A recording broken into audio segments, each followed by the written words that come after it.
یہ جو موقع آتے ہیں نا شب برات کے، شب قدر کے، یہ بنیادی طور پر اللہ تعالیٰ کی طرف سے دی ہوا موقع ہوتا ہے کہ چلو تمہیں چانس دیتے ہیں، پابندی کوئی نہیں، لیکن رب کی طرف سے نا موقع ملتا ہے، چلو تمہیں ایک موقع دیتے ہیں، چلو اپنے آپ کو کلیئر کر لو، تمہیں موقع دیتے ہیں۔ یا اللہ کیا کرے، کچھ بھی نہیں، آ کے نا سچے دل سے 2 رکعتیں پڑھ کے توبہ کرو، عرش کا مالک پچھلے سارے معاف کر دے۔ ان لوگوں کی باتوں پہ نہ جائیں جو بلا وجہ پریشان کرتے ہیں لوگوں کو۔ شب برات کا حوالہ بھی نہیں مل رہا، حالانکہ ترمذی شریف میں حدیث موجود ہے، سیاہ ستہ کی روایت ہے ترمذی میں۔ پہلے کہتے ہیں سیاہ ستہ سے دکھاؤ، جب سیاہ ستہ سے مل گئی تو آپ اور کدھر جانا ہے؟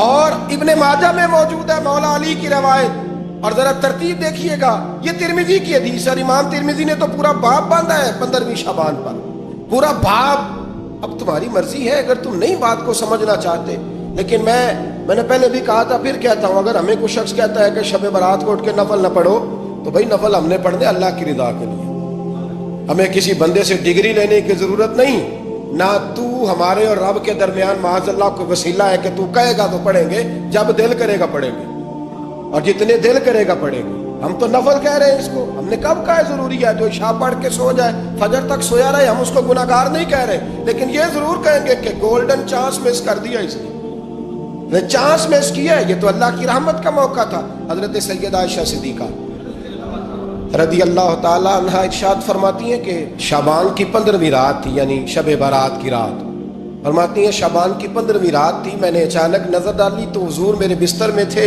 پھر میری نظر پڑی تو حضور نہیں تھے، میرے دل میں گمان آیا، خیال آیا کہ شاید کسی اور زوجہ کی طرف حضور کا میلانے تباہ ہو گیا ہو، وہاں تشریف لے گئے ہوں۔ فرماتی میں اٹھی باہر گئی تو نبی کریم علیہ السلام جنت البقیع میں تھے، قریب ایک جگہ پہ حضور دعائیں مانگ رہے تھے۔ فرماتے میں گیا تو حضور فرمانے لگے، ابو بکر کی بیٹی تو نے کیا گمان کیا کہ اللہ کا رسول تیری حق تلفی کرے گا؟ عرض کی حضور آپ مالک ہیں، کہیں اور جانا چاہیں تو میری طرف سے پابندی نہیں۔ کہتی ہے وہاں کھڑے کھڑے میرے رسول کریم نے بیان فرمایا، یہ ترمذی کے لفظ ہیں، حضور نے فرمایا عائشہ یہ شعبان کی 15ویں رات ہے، مدینے میں سب سے زیادہ بکریاں بنو کلب کا قبیلہ پالتا تھا، فرمایا آج کی رات بنو کلب کے قبیلے کی بکریوں کی تعداد کے مطابق اللہ میری امت کے لوگوں کی بخشی فرما دے گا۔ یہ وہ رات ہے۔ جناب عائشہ صدیقہ رضی اللہ تعالیٰ عنہ نے بات رات کو سنی تنہائی میں نبی پاک سے، رات کو تنہائی میں حضور سے سنی، سویرے جناب عائشہ نے کل امت کو بتائی۔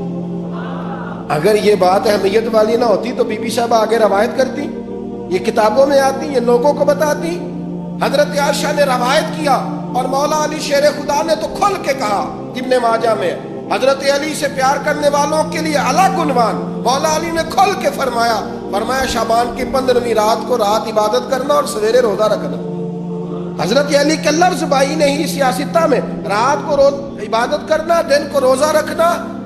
ویسے تو رب کریم ہر روز تہجد کے وقت پہلے آسمان پر نزول اجلال فرماتا ہے اور لوگوں کو فرماتا ہے کوئی بخشش مانگنے والا؟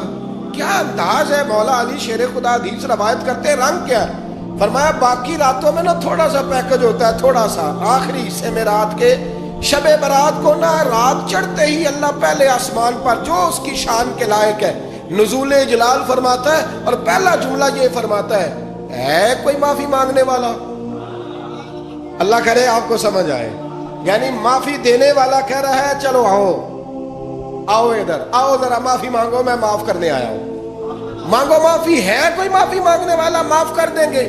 اور آپ فرماتے ہیں ہے کوئی رزق مانگنے والا؟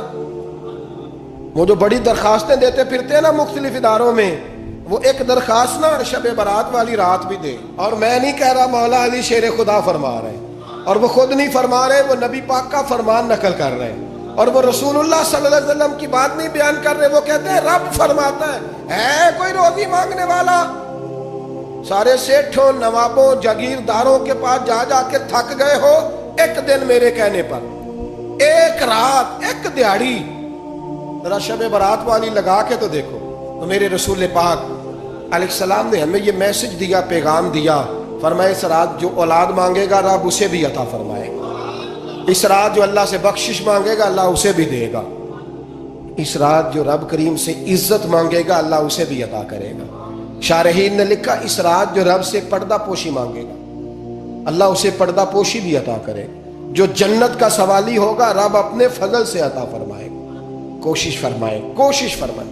10 محرم کو ہمارے ہاں لوگ جاتے ہیں قبرستان, وہ کسی حدیث سے ثابت نہیں, میں منع نہیں کر رہا, جائیں 9 محرم کو جائیں, 10 کو جائیں, 11 کو جائیں, 8 کو جائیں, سفر میں جائیں, ربیع الاول میں جائیں, قبرستان میں جب بھی جائیں, منع نہیں ہے. لیکن شب برات والی رات تو خود رسول کریم گئے ہیں نا قبرستان. اب جو بات میں نے سمجھانی ہے اس کو سمجھیں. نبی پاک کی والدہ کا مزار نہیں ہے وہاں جنت البقیع میں. حضور کے کو بھائی بہن, حضور کیا کرنے گئے؟ امت کی بخشش کے لیے گئے.